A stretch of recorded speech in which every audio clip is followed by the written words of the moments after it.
Welcome back to Screen Scan. Today, I'll take you on a captivating journey as we dive into the details of the gripping 2015 film, The Invitation. Let's begin.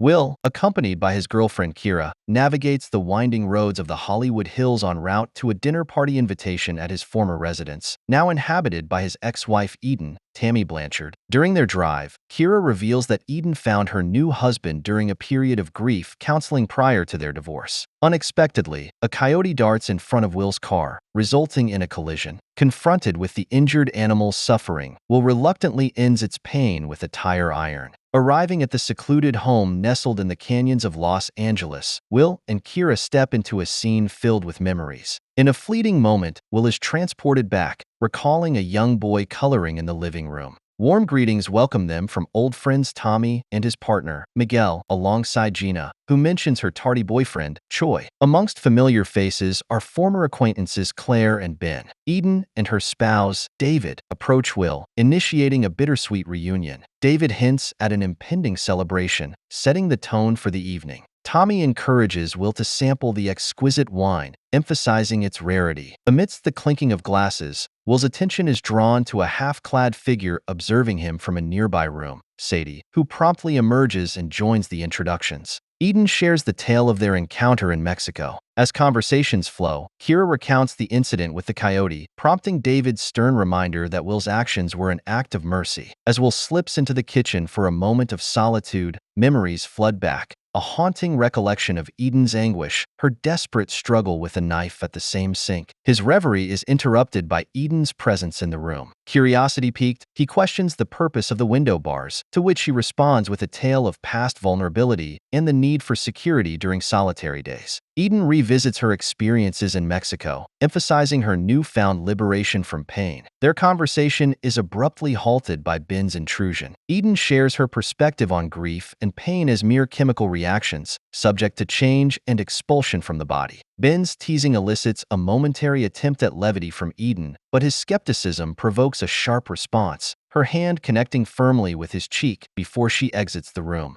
Alone again, Ben turns his attention to Will, acknowledging the weight of his recent trials. Will's demeanor betrays a lingering sense of brokenness and sorrow. Emerging from the kitchen, Eden extends an apology to Ben, offering him a drink, a gesture he accepts without hesitation. Meanwhile, Claire draws Will into conversation, the reunion marked by years of separation. A newcomer, Pruitt, makes his entrance, greeted warmly by Sadie, Eden, and David. Gina vents her frustration about Choi's tardiness, lamenting the lack of cell service in the hillside retreat. As the evening progresses, David's actions draw attention. Locking the group inside, he notices Will's scrutiny and offers an explanation rooted in recent security concerns following a nearby home invasion. Will suggests leaving the key in the door for emergencies, a suggestion David complies with. Eden then tasks Will with gathering more firewood, prompting him to step outside into the crisp night air. Will hesitates near a bedroom door, his mind momentarily drifting to memories of children's laughter at a birthday celebration. Resolving to the task at hand, he ventures into the backyard to gather firewood, yet a glimpse through a window draws his attention back indoors.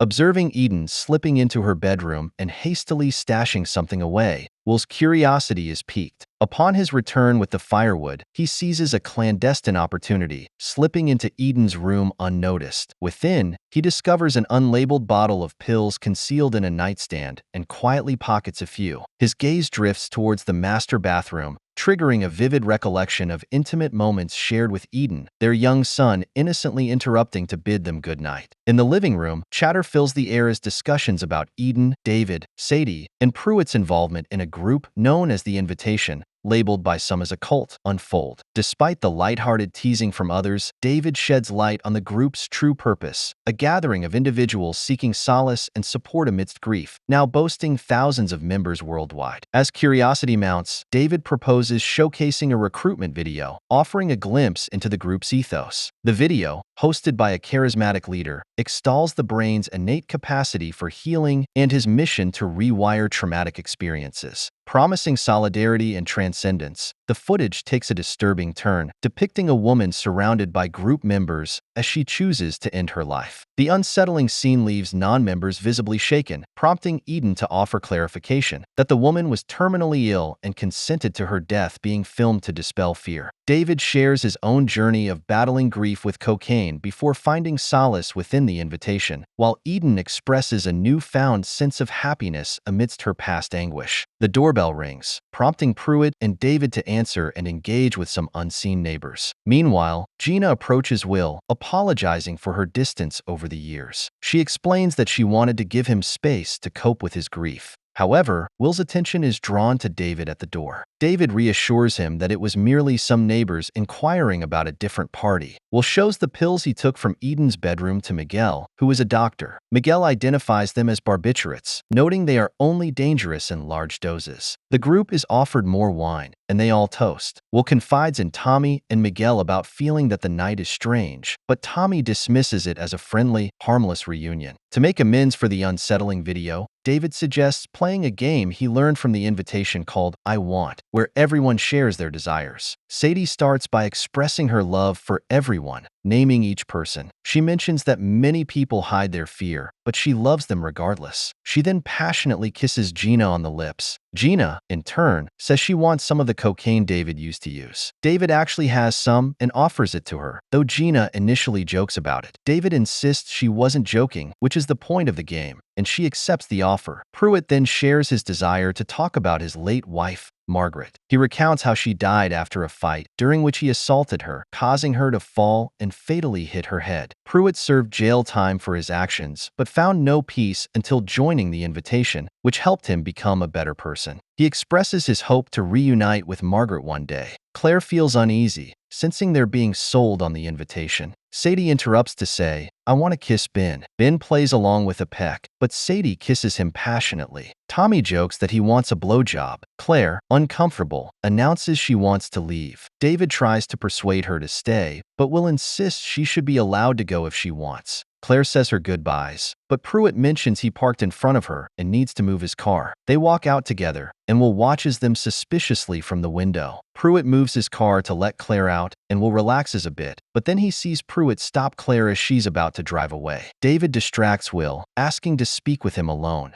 David questions why Will is so suspicious, noting Will's distance and concern over things like locking the door and Pruitt moving his car. Will apologizes, admitting he might not have been ready to return to the home he once shared with Eden and their son. During dinner, Will is mentally distracted, flashing back to a birthday party where his son was tragically killed in an accident. Will steps outside to clear his head and tries to get a signal on his phone to find out why Choi hasn't arrived yet. When he goes back inside, he sees Sadie making grotesque faces in the mirror. He heads back to the backyard, and Sadie follows. She starts hitting on him, suggesting that things aren't going well with Kira and that he could have sex with her right there. She talks about not denying themselves pleasure and describes how, in Mexico, people would often have spontaneous sex. She boasts that she can make him like her so much he'd beg without her even touching him. Will rejects her advances and tells her to go back inside. Tommy joins Will in the backyard. Will expresses his concerns about the party, but Tommy dismisses them, saying Claire left because she's sexually awkward and that Choi's absence isn't surprising since he's unreliable. Tommy warns Will that his strange behavior is unsettling people. They hug, and Tommy goes back inside. Will's phone briefly gets a signal, and he listens to a voicemail from Choi, who says he arrived at the party early but forgot the dessert he promised. Choi asks Will to pick it up so he doesn't have to go back down the canyon. Will joins everyone at the dinner table. The lights go out, and Eden enters with a birthday cake for Miguel, even though his birthday is a week away.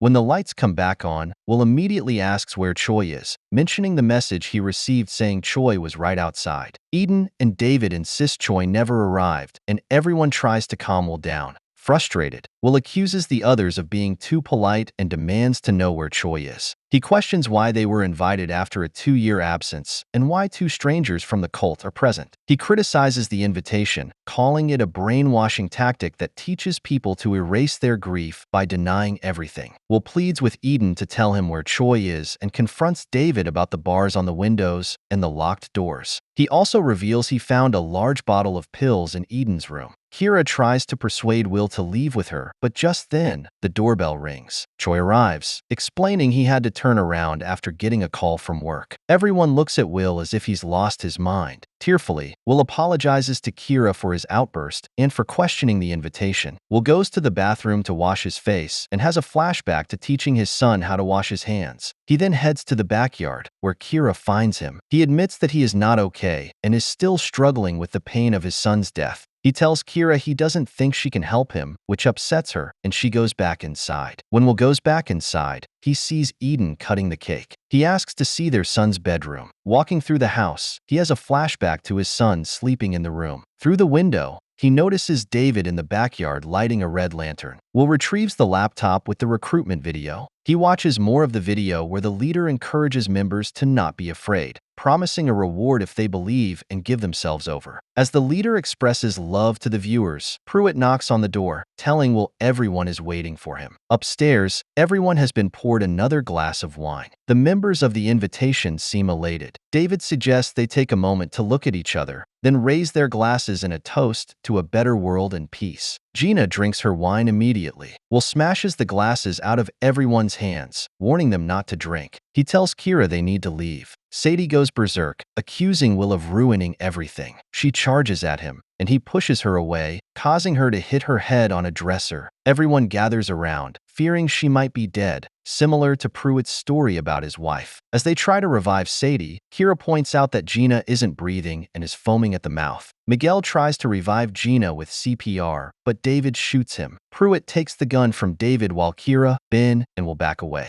Pruitt then shoots Choi dead and moves to another part of the house. The three non-members try to escape, grabbing Tommy, who is furious about Miguel's death. In his rage, Tommy charges at Eden, who slashes him with a knife. Kira and Will separate from Ben and are charged by Sadie. Will shoves her away, and they barricade themselves in a room, but the windows are barred. They see David in the backyard stabbing Ben, with Pruitt joining to shoot Ben dead. Will tries to calm Kira, insisting they will survive by doing whatever it takes because they are dealing with humans. They step back into the house and spy on David calming Eden, who is distressed by the murders resulting from the poisoning. David reassures her that they were chosen and that this is how they can leave the earth and their pain behind. Once David and Eden leave, Kira and Will head upstairs to an exit leading to the garage. They find Sadie dying on the couch, having impaled herself with a fireplace poker. Will quietly takes the poker from her lap. Upstairs, Will discovers the door to the garage has been removed. Pruitt arrives with a gun, but Will knocks it out of his hand. They struggle, and Kira attacks Pruitt with the fireplace poker, eventually killing him. They run into Eden in the hall, who shoots Will in the shoulder. Eden then apologizes and shoots herself in the stomach. Kira grabs the gun. David is now the only cult member left alive, brandishing a butcher knife and calling for Eden.